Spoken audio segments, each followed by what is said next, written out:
Uma ótima tarde a todos os participantes do seminário Sergipe na Segunda Guerra, promovido pelo Grupo Sergipano de Estudos da FEB.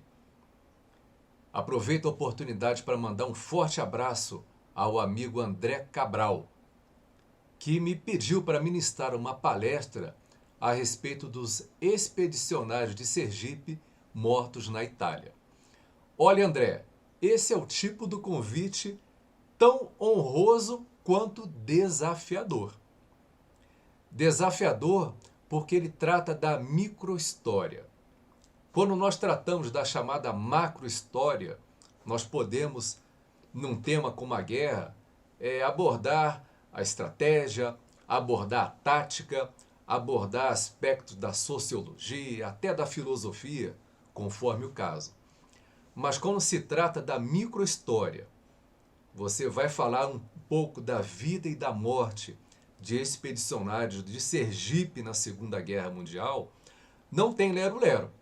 Não tem o chamado vem cá meu bem ou xixi minha nega. Não tem. Você tem que ir direto ao ponto e oferecer a quem assiste a palestra informações válidas, informações assertivas, informações condizentes ao que realmente aconteceu durante a guerra. Missão dada, missão cumprida.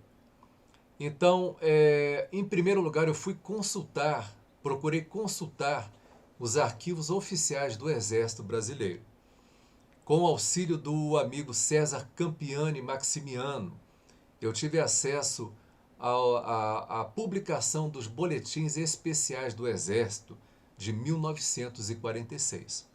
Contudo, o que consta desses boletins especiais do Exército Brasileiro são menções muito sucintas a respeito de cada um dos militares tombados na Itália.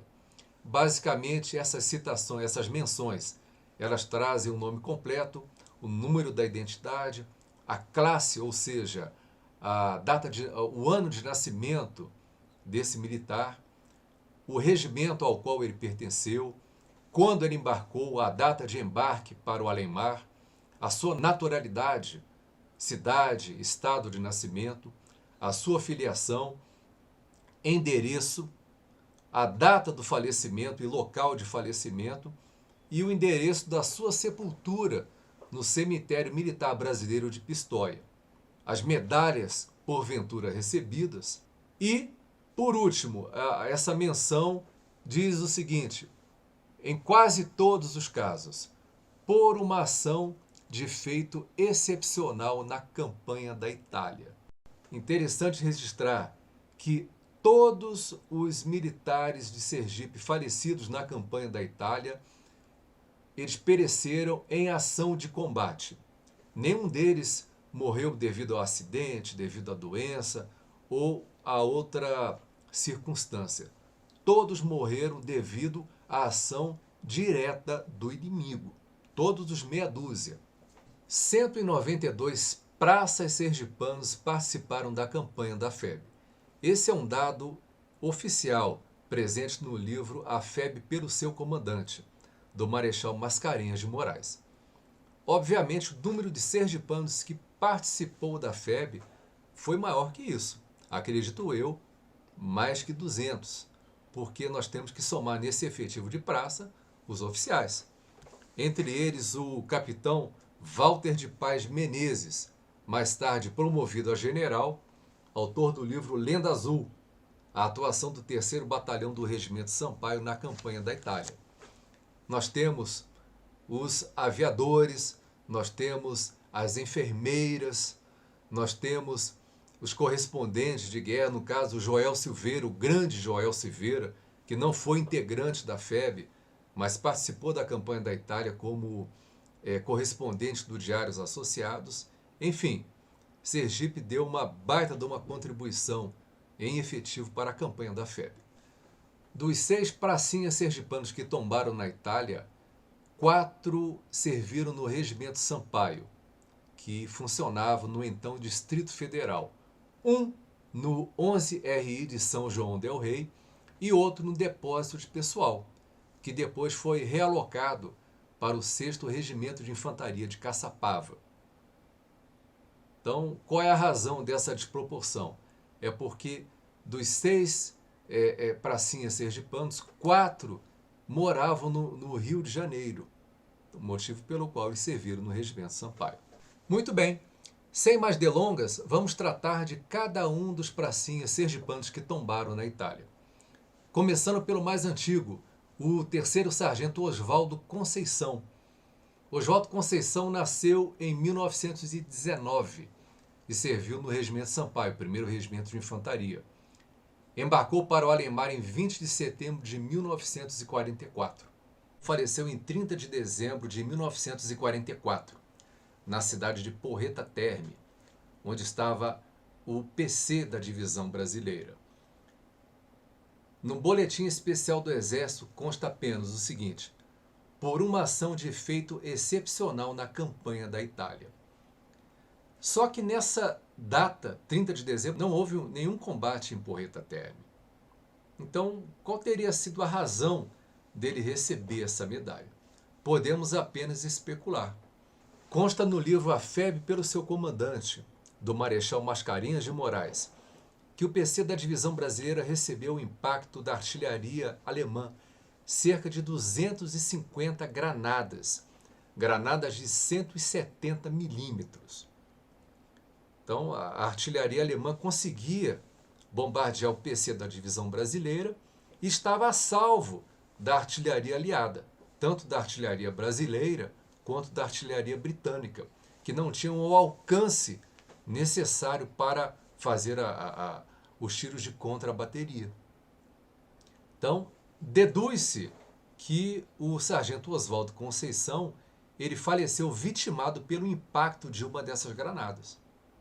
O major Vernon Walters, que na época foi o oficial de ligação entre o 5º Exército Americano e a FEB, em seu livro Missões Silenciosas, ele conta um episódio pitoresco ocorrido nesse período, perto do Natal, quando um grupo de brasileiros trouxe à sua sala um tijolo quente. Tijolo quente é o apelido dado a uma granada de artilharia ou morteiro que, após atirada, ela não detona, ela não explode. Então os brasileiros trouxeram para a sala dele uma granada de 170 milímetros e pediram a opinião dele a respeito do que fazer com aquela granada, né? Ele simplesmente se levantou e falou: eu não volto aqui enquanto tiver essa granada. Então os brasileiros pegaram a granada e jogaram, não conseguiram detonar, e jogaram ela dentro do rio, lá de Porreta Terme. Vamos tratar agora de Jorge da Costa Lima, outro soldado sergipano que tombou durante a campanha da Itália. Jorge da Costa Lima é da classe de 1921, nascido em 1921. Pertenceu ao 1º Regimento de Infantaria. Muito bem, Jorge da Costa Lima faleceu no dia 12 de dezembro de 44. Ele fazia parte do Lenda Azul, o 3º Batalhão do Regimento Sampaio. Consta no livro do general Walter de Menezes Paz. Mas simplesmente como desaparecido em ação. Não dá mais nenhuma informação a esse respeito.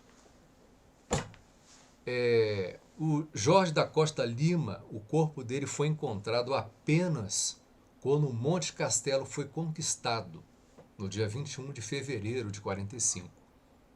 Então, não só o corpo dele, como de outros 41 brasileiros foram encontrados nesse dia.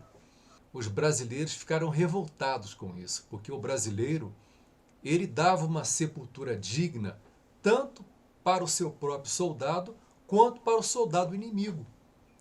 E o soldado alemão não.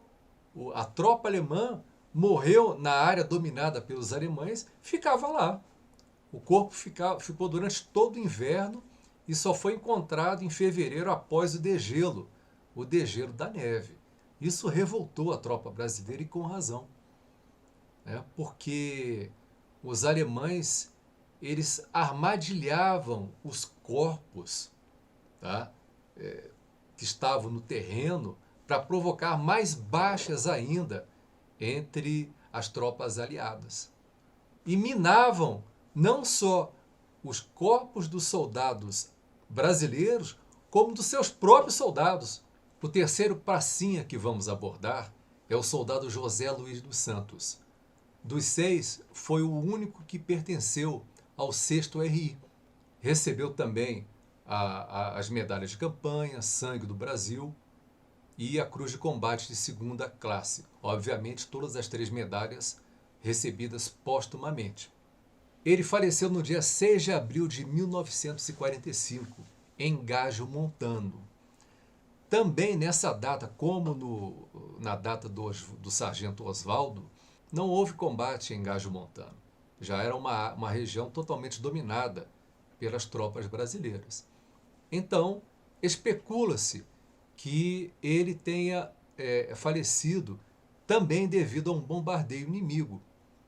Então, na história do 6º RI, pela história do 6º RI, nós sabemos que Lisano, em Belvedere, onde ficava um posto de comando do 6º, foi bombardeada nessa época, e Gajo Montano provavelmente também foi alvo da artilharia inimiga.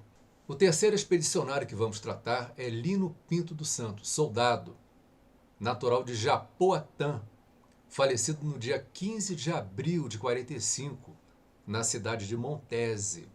Ele pertenceu à 7ª Companhia do 11RI, companhia do capitão Memória.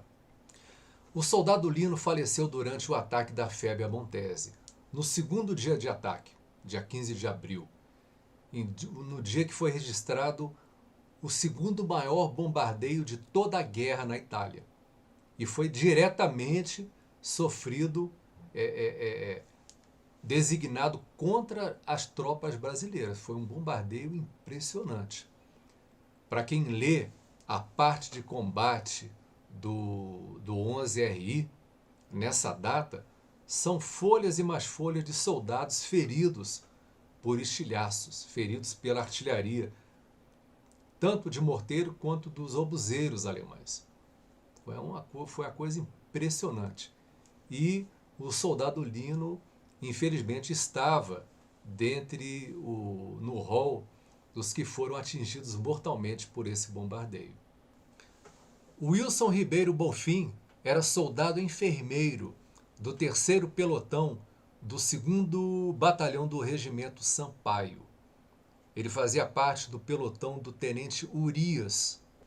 Joaquim Urias conta que quando o pelotão do aspirante Mega iniciou a sua progressão durante o combate de Montese, o aspirante Mega foi um dos primeiros a serem feridos. Então o pelotão do tenente Urias recebeu ordem de ultrapassar a posição do aspirante Mega e prosseguir na missão. Tá? Ele tinha que ultrapassar a cota 773 e ocupar a cota 778. Então, nessa ultrapassagem, ele teve a informação, o Urias teve a informação de que o aspirante Mega estava ferido. E o soldado enfermeiro Wilson manifestou desejo de ver, de acompanhar, dar apoio, dar suporte ao aspirante. Então, vou ler aqui um trecho do livro. Ao me aproximar da casinha onde se encontrava o pelotão do aspirante, fui informado de que ele já estava morto. Não entrei para vê-lo. A minha preocupação fundamental era reunir os grupos e dar cumprimento à missão recebida. O enfermeiro Bonfim, que penetrou imediatamente na casa, voltou depois de alguns minutos e me informou que tinha cruzado as mãos do aspirante sob o tórax, como era dos nossos hábitos, e que estava com os outros companheiros rezando junto ao corpo, conforme seu desejo expresso nos últimos momentos de vida. Então, após terminar essa oração, o enfermeiro Bonfim saiu da casinha onde foi levado o aspirante Mega e procurou retornar ao pelotão para se encontrar com o tenente Urias. Só que nesse trajeto ele acabou pisando numa mina. A mina explodiu e matou o enfermeiro Bonfim. Segundo Urias, era uma pessoa muito querida no pelotão. Ele conta o seguinte: o enfermeiro vinha conosco desde a entrada do pelotão em posição no Áfrico, em 21 de novembro de 44, e manteve sempre um comportamento modelar. Ótimo companheiro, competente e dedicado no desempenho de suas funções.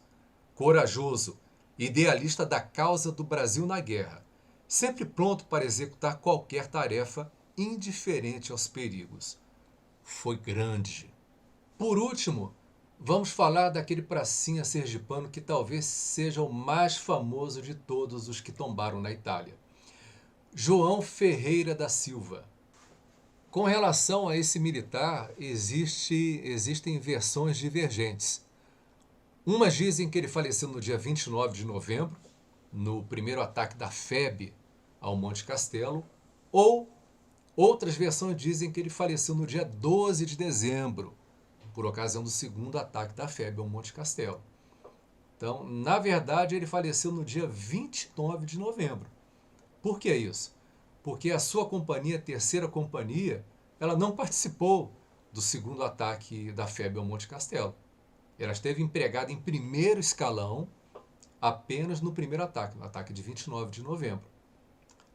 O boletim especial do Exército de 2 de dezembro de 46 fala o seguinte sobre o João Ferreira da Silva, que, aliás, foi o único sergipano que, dentre os que tombaram, que recebeu a Cruz de Combate de primeira classe, a maior honraria da FEB. O Boletim Especial do Exército diz o seguinte a respeito da sua ação.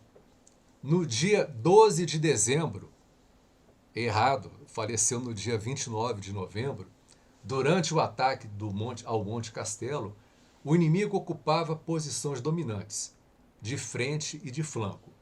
Nossa tropa avançava com grande dificuldade, sob pesado bombardeio e fogos ajustados de metralhadoras.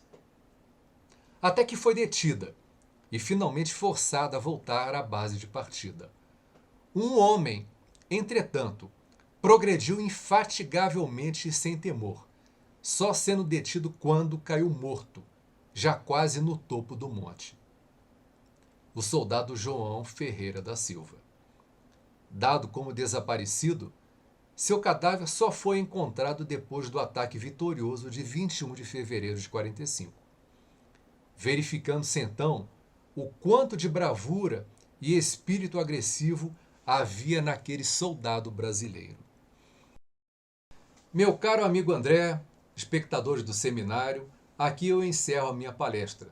Espero ter atendido às suas expectativas. Infelizmente não consegui informações mais detalhadas a respeito dos expedicionários sergipanos que tombaram na guerra. Aliás, é um tipo de dificuldade que normalmente os historiadores, pesquisadores encontram quando resolvem abordar a microhistória. O escritor norte-americano Rick Atkinson escreveu uma trilogia famosa cujo primeiro volume, intitulado An Army at Dawn, Alvorada de um Exército, infelizmente sem tradução ainda em português. E ele encontrou dificuldades semelhantes para narrar a microhistória do exército norte-americano e sua campanha no norte da África e depois na Itália. Ele escreveu um texto muito inspirado, até parafraseando um famoso poeta britânico, Percy Shelley.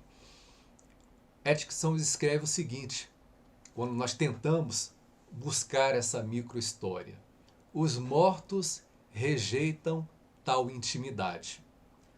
Quanto mais nós tentamos nos aproximar deles, mais eles recuam, como se fossem arco-íris ou miragens.